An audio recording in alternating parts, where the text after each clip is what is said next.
আসসালামু আলাইকুম। কেমন আছেন সবাই? আশা করি ভালোই আছেন।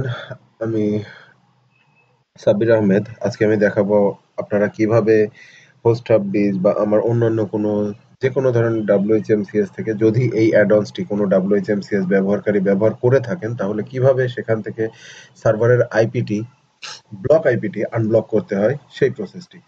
তো ফার্স্টে আপনাদেরকে যেটা করতে হবে, আপনারা যেহেতু হোস্ট হাবের ক্লায়েন্ট, তো আপনাদের তো হোস্ট হাব দিয়েই দেখাতে হবে। তো আপনারা আপনাদের পোর্টাল যে অ্যাড্রেসটা আছে, সিকিউরিটি পোর্টাল WHMCS এর, সেখানে ফার্স্ট লগ ইন করবেন। ওটার অ্যাড্রেসটা আপনারা নিশ্চয়ই জানেন।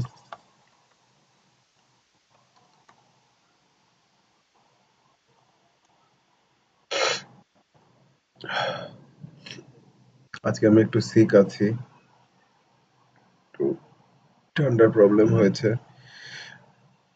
secure.hosthub.biz এখানে গিয়ে আপনি আপনার অ্যাকাউন্টটিতে লগ ইন করবেন। আপনার অ্যাকাউন্টের ইউজার নেম পাসওয়ার্ড তো আপনাদের কাছেই আছে। তো আমি একটা সিম্পল ডামি অ্যাকাউন্ট দিয়ে আমি লগ ইন করে দেখাচ্ছি আপনাদেরকে।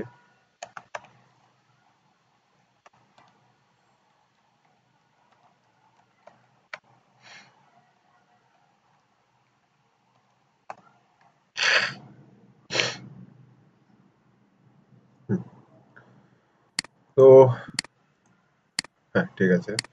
তো আমি মনে হয় মাঝে মাঝে কয়েকজন ক্লায়েন্টকে বলি যে আপনারা ভাই আপনাদের আইপিটি একটা কাজ করেন, আইপিটা আমাকে পাঠিয়ে দেন, ফেসবুকে পাঠিয়ে দেন বা অমুক জায়গায় পাঠিয়ে দেন বা মেইল করে দেন বা আমাকে একটু টেক্সট করে দেন, আমি আনব্লক করে দিই। আসলে আমি তো ভাই সবসময় অনলাইনে থাকি না। আর না থাকার কারণে হয়তো আপনাদেরকে ইনস্ট্যান্ট আমি হেল্পটি দিতে পারি না, আপনারা হয়তো মনে কষ্ট পান বা অন্য কোনো কিছু পান। তো সেক্ষেত্রে তো আমারও পরে বিব্রত বোধ হয়। তো আপনারা যেটা করবেন, এখন থেকে টিকেট পাঠানোর দরকার নাই। আপনারা জাস্ট আপনাদের পোর্টালে লগ ইন করবেন। লগ ইন করার পরে দেখতে পাবেন এখানে সাপোর্ট যে মেনুটি আছে, ওখানে ড্রপ ডাউন বাটনে ক্লিক করে আনব্লক আইপি অ্যাড্রেস এই জায়গাটিতে ক্লিক করবেন একটু কষ্ট করে। আচ্ছা, যখন এখানে ক্লিক করবেন, আপনি যে আইপিটি ব্যবহার করছেন, মানে আপনার কম্পিউটারে যে আইপিটি এখন আছে, ওই আইপিটা অটোমেটিক্যালি এখানে পড়ে যাবে, এখানে বসবে। বসার পরে আপনি যখন এখানে চেক ফর আইপি ব্লক আর রিমুভ এখানে ক্লিক করবেন, আপনার আইপিটি আনব্লক হয়ে যাবে।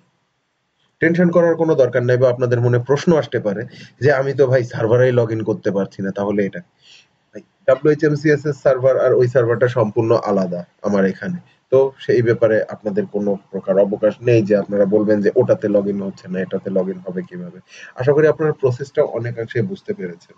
আর বুঝতে পারলে তো ভালোই, আর না বুঝতে পারলে দয়া করে কমেন্ট করবেন, আমাদের ইউটিউব চ্যানেলে দেখবেন।